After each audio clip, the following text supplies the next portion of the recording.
ko kubabona iteraniro imbere y'Imana abangana gutya abakuru batoya Imana ikoze nishimye. Amen. Nabizi bibiri aba bava mu kiyo kasano nabo mwihanga. Amen. Amen. Kuko ko turi mu isi cyari tumwanditse ngo isi kiriho ngo biba bisanga bizashaka amakuba y'intazabura kandi Bibiliya ivuga ngo ntabwo bizavuka kandi ngo ni kubwo bizavuka. Amen. Amen. Kandi niba bizavuka ni ukuri bizavuka bapfuye ngo bazazuka. Amen. Amen. Abacu basinziriye bagabwiye itorero ry'Itesalonike arabwira ngo kuko mwizeye ko Yesu Kristo yapfuye akazuka ngo bari ko mwizera ko azazana n'abacu basinziriye. Amen. Imana ishimwe. Amen. Kubera ko twizeye ko yapfuye akazuka nuko twizeye ko n'abacu basinziriye ngo bazana. Amen. Amen. Abapfuye ngo bazazuka natwe tubone nuko mwihangana. Nashimye ko bonye inshuti abavandimwe abongeriya nawe wese Imana ikoze nishimye. Amen. Amen. Amen. Kubera ko bwije rero bikatuya nyikire mu magambo kangahe gusa usomye hano. Imana ishimwe. Amen. Ejo twabanye n'ubwo batako tuganira ngo muramenye batabaho umugabo kandi muri mu gihe twara bitoro by'Filipi kandi ntabwo muramenye bavandi mutazabaho umugabo imbere y'Imana. Bibiliya yatubwiye amagambo meza Pawulo amaze kugera i Tesalonike ngo atangira kubwiriza amasinagogi atatu basi abakobwa nazifashe kugira ngo umwanya ufite wa mukobwa ngiye kubahuta aho bafashije ejo barajoro sinamubonye mu Rwanda kandi ushake n'ubwo agabaye ariko bifasha gusinzira reka gutinda mwese uramusinzira sinzira.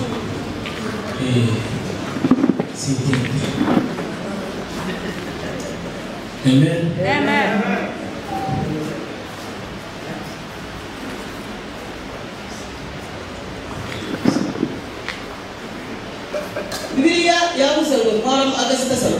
The Bible says when Paul entered to Thessalonians, he entered to the synagogues as how it was. He started to preach as how it was. He went conflict argument with people as how it was. He preached into 3 weeks only. After preaching, many people followed him. They followed him. They started to hear the gospel. The one that Paul had to give to them. He said, Jesus Christ who died and resurrected. I said that Jesus Christ that I'm talking about is Christ. Is Christ. The one who was being waited for. He came and you crucified him. He died and resurrected. The Jews, some of the Jews, they just were pain. They were pain. They took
They went to the chief of the village. They went shouting and saying, they went saying, the people of the Cameroon, they can't even hear. The people of the Cameroon, they're even here. The people of the Cameroon, they are here. What they were saying, they said they want to make good people Caesar.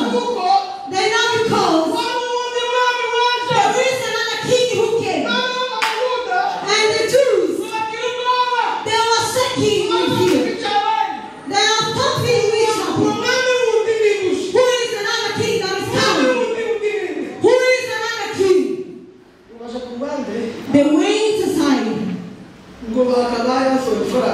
They got money from Johnson's and say, go in front. Johnson went with other servants. They advised him to go to Peru. When they went to Tiro, the bureau, they went to bureau. So how the Bible says, the Bible told me, the people of the bureau, they were good. They were good.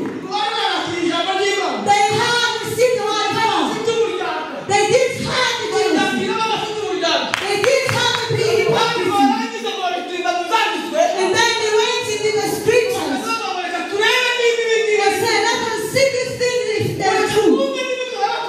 Let us see that the things are true. If they would be told that they are true, they true all. They went into God's feet. The people of Biro, they were good. They were good about the people of Thessalonica. Here the one that amazed me most. When the Jews saw that the people of the Biro didn't chase them, they went to a meeting to just make Paul to them. Go and preach.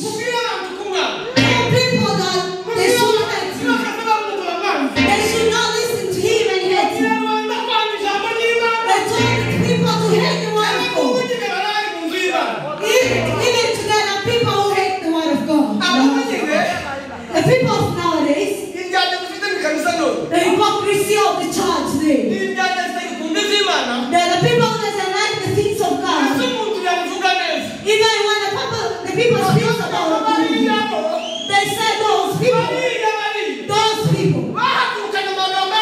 have stood the word that people. They are worshiping God too.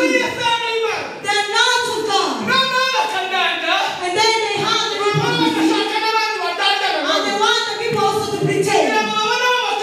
So that they can't find the way to worship God. They want to see the things of God. That's what the people they want to preach. They say that evangelist. They will say it to the church. I say it to them. If a pastor come and preach you, the gospel which is the thing that you are seeing, the things that you need into him, they must be cast. They must be cast. They must be cast. They must be cast. They must be cast. The one who speaks against the gospel, they must be cast.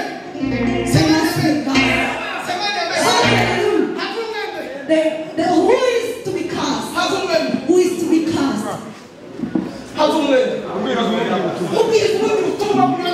The one who preach another gospel. That's how the word of God says. They want to be cast. A woman or a man who God and preach against the gospel.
Those people, they have not the one and say it's another grace. There is another grace.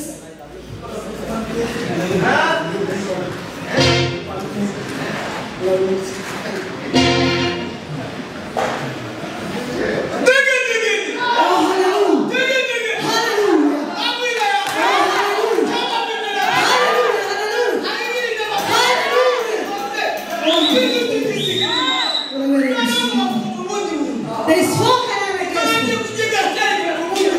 They had another gospel of grace. When Paul went to them, he said, come in. You just like there is another grace. There is not another grace. But it is another thing. It is not the grace. There was for us.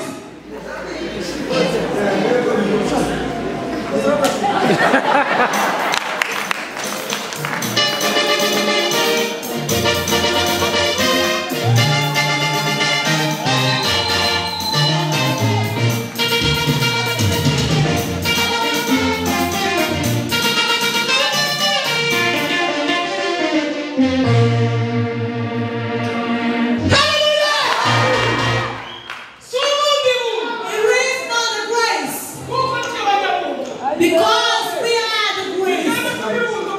We are the people who have the full grace. What Paul says. Hear what John says. He said, us, we've given the grace, which is above another grace. Here, listen to me. We doesn't have one grace. We have grace and grace and above the grace. Christ came as a grace. He came as a sacrifice. What the laws of Moses couldn't accomplish, Jesus Christ accomplished them. Jesus Christ accomplished them. He came to fulfill them. Who are you lying to? Who is lying to you? Who is lying to you? Who is lying to you? What kind of grace is that? There is no grace is another thing. There is no grace is another thing. There is no grace is another thing. It truly is no grace but another thing.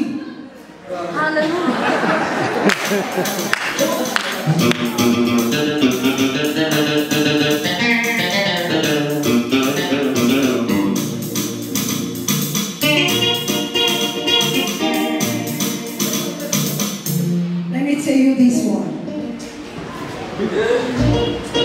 Find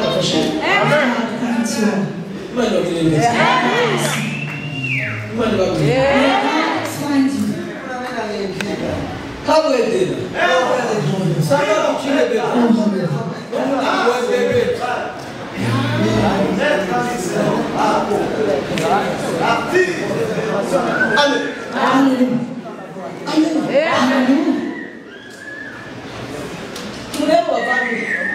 Dentista para ele. Dentista. Você ir to the church of Thessalonians and say as how you know. And that's how we preach to you. How you should walk. The things that we've told you, that's how you must walk. Do not just walk, but have a trial of it. Walk well, and then have a trial of it. As how the grace of God has done to you, into Jesus Christ. That's how the word of God says. It says you must walk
Amen.